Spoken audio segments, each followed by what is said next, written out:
Austin, if Yeah. you had to pick a president between Donald Trump and Hillary Clinton, who would you rather have as president? Oh, that's funny you should ask, because that's like saying, would you rather sniff somebody's dirty underwear or sniff somebody's rotten gym socks?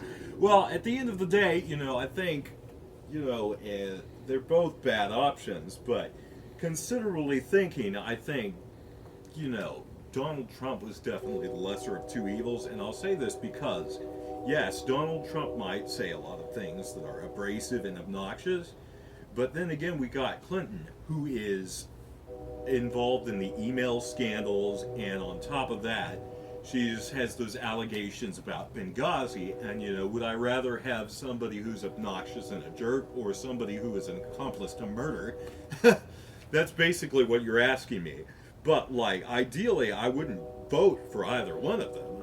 I would vote probably for Ted Cruz, but let's hope he makes it. But it's looking as if uh, it's probably going to come down between Trump and Hillary. And so here's what we got. The American right is, I think one of the things that has attracted so many Republicans and conservatives to Trump is Trump says his mind. He doesn't follow some politically correct, he defies that. And I think people are drawn to that because there's been so much political correctness and pressure to say all the right things. It feels like walking on eggshells. So basically, yeah, Trump, goes a bit overboard in his opinions and his beliefs, and definitely he's not the most reputable, upstanding character. I mean, he definitely would not be my first option, and I hope it doesn't come down to him and her, but I don't know. In the end, it's going to be probably not the ideal if either one of them makes it, and they're both contending with each other. You got basically someone who's criminal versus someone who's obnoxious and has no filter on his mouth. So that's a kind of a hard question to answer. Yeah, do me now. What about you, Nick? All right, what's the question? Okay, if you had to choose between Donald Trump and Hillary, who would you pick? All right, if I had to choose one of them, when I think about this question, I think of the direction that the American culture has moved in regards to the presidential election. It has become a popularity contest. Oh yeah. You look at the substance of Donald Trump's message. You look at the substance of Hillary Clinton's message. Hillary, I don't think has it as together as Trump does. I think Trump's got a better he's got a better handle on his position, what he wants to do, what the objective is, what he's going to accomplish. He's very real about that. And Hillary, I think, she thinks it's like a dream, Yeah. like she's living in her American dream, where one day she's a girl that gets to be president. And I just don't think she has the same wherewithal that Donald Trump has. I mean, when he talks about make America great again, he's not a founding father, but he is an ideal candidate to win this popularity contest, which has become the American presidential election. Yeah, when it comes down to popularity, you're saying. Yeah, I mean, But I feel like yeah. the country was moving in this direction. It was bound to happen after the second time Obama was elected. You got all these. Yeah. You got all these. Everyone has their advice that they're just going to feed you whether you are hungry or not. Yeah. About how Obama should be president, and now and I had a professor when I was at school, and he told me, the presidential election is about who's the most popular candidate, and it gets real serious. And he says, and whoever is the most popular is the one that gets elected. It's really about winning the race of presidency. And I listened to that, and I thought, can I leave and insult this man? Do I have to try to get a good grade in this class? What am I doing in college? What is life?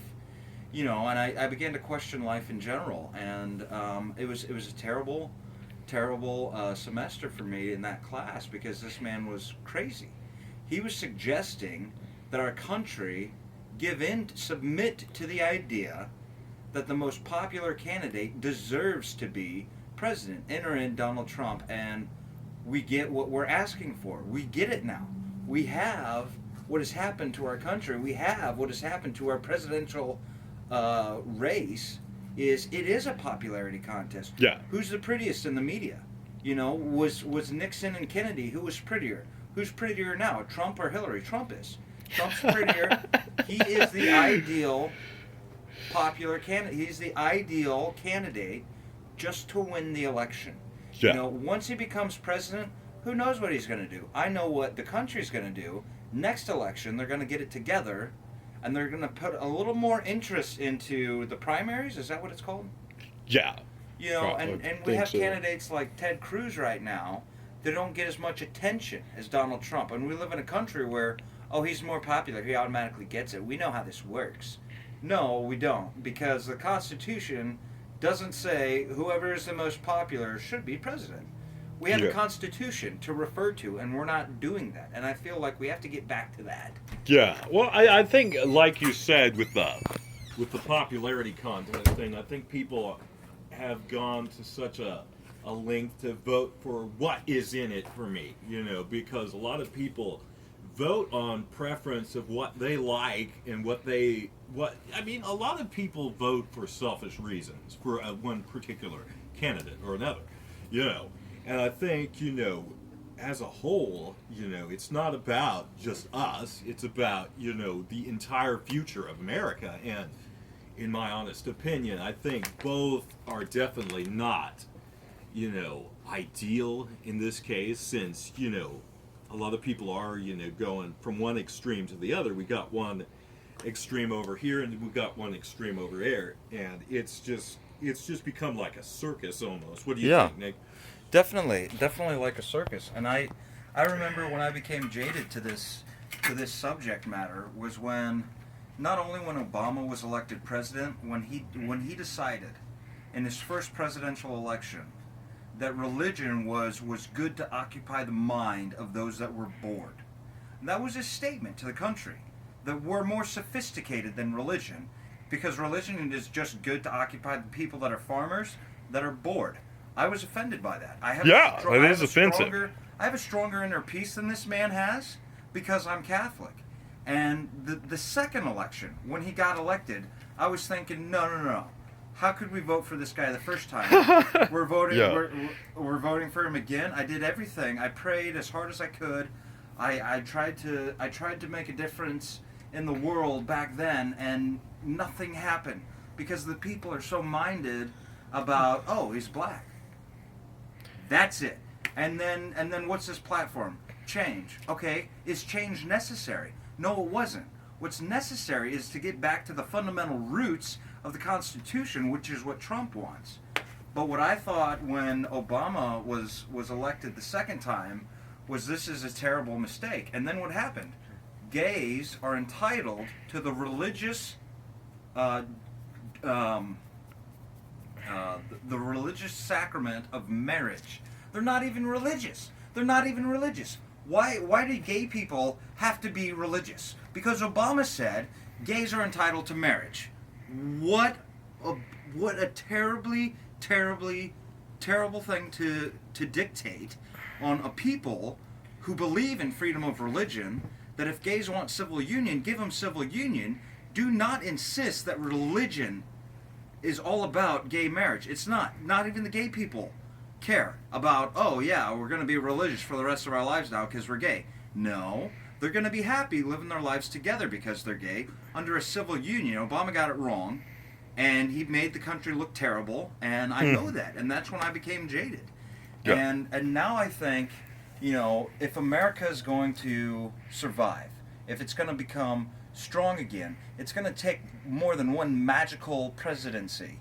After all the ruin that we've suffered, it's going to take an awareness in the country. The people become aware of the Constitution, of the Founding Fathers, what they stood for, what their lives were about, and what is the Constitution of the United States of America. Don't think it mentions anything there about marriage. Of any sort. I mean, I think the Constitution is what it is, and I think the government should, you know, stick to, you know, basic things and not get involved in the everyday lives of every facet of, you know, that's one place that the government has really overstepped its bounds. We have all these different restrictions on everything, environmental restrictions, which is okay to a certain degree. And then you get them getting involved in marriage and all sorts of other things that, really, why fix why reinvent the wheel? People keep, I've seen, I had a friend that lived in California for a while, and he got arrested a few years back for using a gas-powered lawnmower because I guess that's against one of their environmental restrictions there. And he got put in jail for it. He told me his story, and I think that's just ridiculous. The great lengths that people have gone to, set all these restraints and restrictions when they say that we're restricting them and they're, this and that. I think, they got it all backwards. They think that, they're taking away the worthy restrictions that society has always really had, and then they're replacing them with other restrictions that don't necessarily need to be there. Like, oh, you can't use a gas-powered lawnmower. Or you have to, stores can't have plastic grocery sacks. They have to have this or that, or it has to be recyclable. Since when have we gotten since when has the government, this is probably Right. most definitely not what our founding fathers intended. We're less free now than we've ever been. Right. That's for sure. So.